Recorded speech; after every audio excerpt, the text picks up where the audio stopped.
So I had the opportunity to meet somebody this morning on my way back from work, and this person happens to be a Nigerian. I could tell when after I ordered the Lyft ride, just by the person's name. But also, after meeting up with the person, I actually just greeted the person in Yoruba, like Ekarosa, something like that, like Ekarosa. It's been it's you hardly meet people from your own place in places like this. It's just rare. Anyway, so what a good coincidence in a way. So we ended up talking about different things, especially when it comes to finance. And I could tell like it was well spoken, someone that has been here for a while, and he definitely had a lot of experiences just observing him. All right. So one of the things that we talked about was finance and businesses and how you could, how he had ventured into different things in the past. And to be honest, I wasn't expecting much from this conversation, but by the time we spent about 40 minutes, because together I realized, a lot of things could be learned from this person. And that's why, I try to share this information on here because one, it benefits me because I'm able to learn from the things I actually find out. And also I hope to enlighten other people that will or that could learn from these stories and experiences and how we could all get our finances right and things of that nature. So of course, if you're interested in that, don't forget to subscribe. Don't forget to like. It goes a long way. Thank you. So let's talk about what he said, some of the things he shared with me. The first thing that he shared with me was, I asked him, how long has he been in the States? And he said he's been here for about, he moved here in 1985. All right. So quite a long time. And the next question to me was, like, what has he been doing so far? So of course he went to school, did the normal process we all go through as immigrants, go to school, get all your degrees, your masters.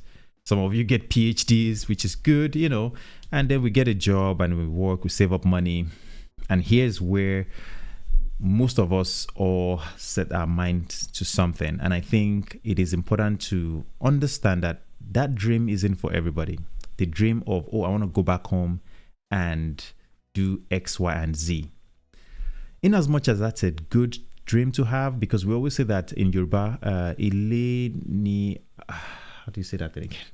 Ilenia Boro. I can't remember how you say it. But anyway, the point is you always have to come back home. All right. And your ultimate goal should be everything you work hard for should be focused on bringing them back home and bringing area, like, profit or whatever, bringing it back home so that you can establish yourself at home. However, the problem that surrounds a lot of people is that you have a lot of people depending on you when you go back home.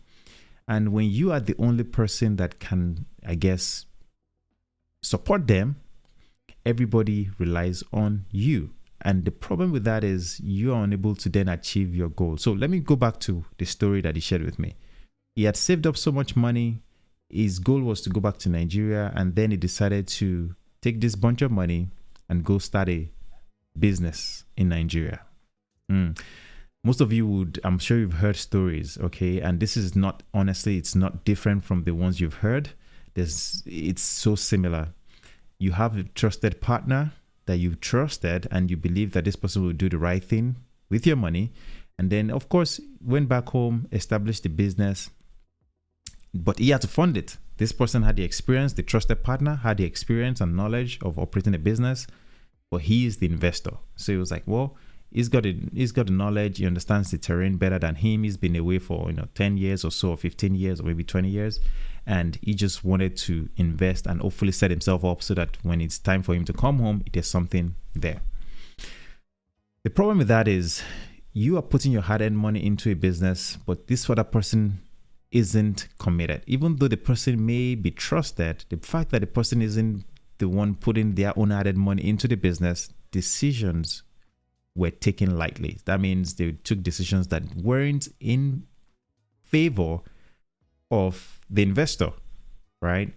business that you end up taking the person ended up taking money to spend on themselves, ended up using the money to run the business, but of course they were running their own lives, And the story kind of went on to just highlight the importance of the lessons that he learned. One of them is, before you start a business with somebody, make sure the person is an equal partner. Now, it doesn't necessarily mean that the person has to put an equal amount of money into the business, but make sure the person has some skin in the game, like they say, right? The person has something at risk also, not just knowledge, because knowledge is, you can say experience and knowledge is something that is intangible, but in as much as it is intangible, the truth is that if you're doing a business and you're going to be committing thousands, hundreds of thousands of dollars with somebody, you want to make sure that person has somewhat something, like they say, what do you bring to the table, right? You want to make sure that person has something else to bring to the table. And that's something that we as foreigners, sometimes we don't have the luxury of being able to monitor the actions that are taken behind our backs, especially if you are, thousands of miles apart. You are in the US working hard, in the UK, in Australia, wherever you may be, and this other person is in Nigeria making decisions for you. So that was the thing. So one of the things that ended up happening to the business, of course, was the business ended up folding up. All right. But then he didn't give up. Okay. He ended up starting another business. And this one, he said it was something into like jewelry. So the idea was that you would go to like some places in Africa, like Congo. He mentioned Congo. He mentioned Zambia, and he mentioned that they would source for like the raw materials. I think he said some form of stone or gem, something like that. And I've heard stories like this before as well, where people would, try to source for gems, gold, whatever it may be, and they want to sell it to the foreigners. And those things are capital intensive. And if you don't have the right people doing the research and doing the findings on ground, that thing can end up just costing you a lot of money. And honestly, to cut long story short, he invested a lot of money into that as well. The person that he invested with had the knowledge, had the connections. The person was in the jewelry business, like diamonds and gold and all that. So the person was in the business already. So he had the links. But the person, the people on ground was the problem in this particular story that he shared with me. Those people just didn't have the expertise, right?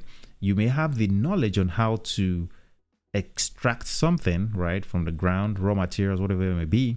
But if you don't know how to really source to find locations on how and get the right permits, right? That's another thing, right permits, right licenses and things like that. Those things get really complicated. And that was what happened. So their money got tied up, and that's really it. You can't live your life here. You can't live your family here to go and be fighting in a different country where you don't even have any family members, right?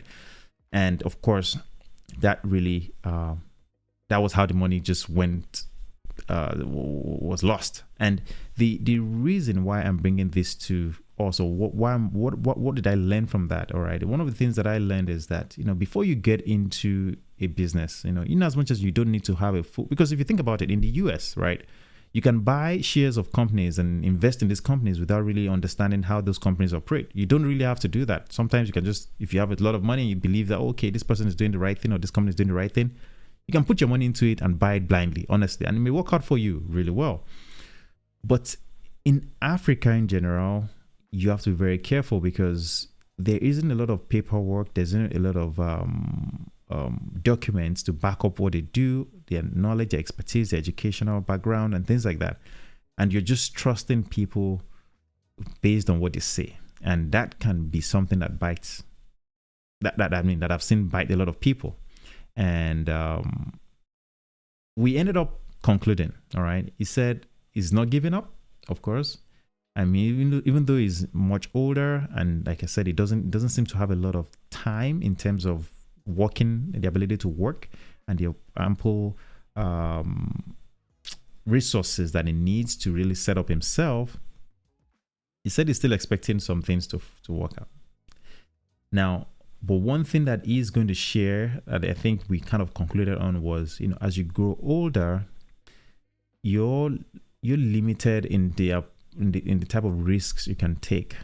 And one of those risks that he kind of regrets taking was that of believing that somebody will do what is right by you. I mean, even though we all can say this about the stories we've heard, that, never trust people, never trust your family members, all that stuff. But at the end of the day, we still believe, if you think to yourself, we still have those people in our own lives that we can say we trust 100%.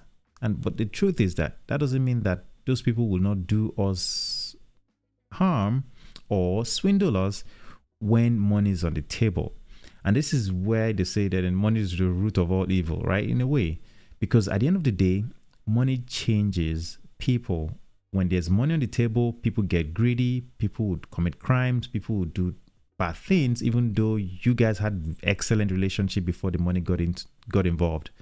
And that's where, we need to be very careful about this investment and trusting people, because when you trust a lot of people with money change them. When there's a lot of money on the table, especially, money change people. Now, unless you believe that this person has an equal amount of skin in the game and they're risking exactly what you're also putting at risk, then maybe it might be a fair deal, right? For both of you. If it works out well, both of you benefit. If it doesn't, well, both of you will learn from it.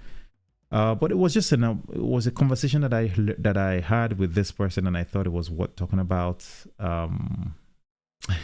I hope you learned something from this one. If you have, don't forget to drop a like on this video. I'd love to see you in the next one.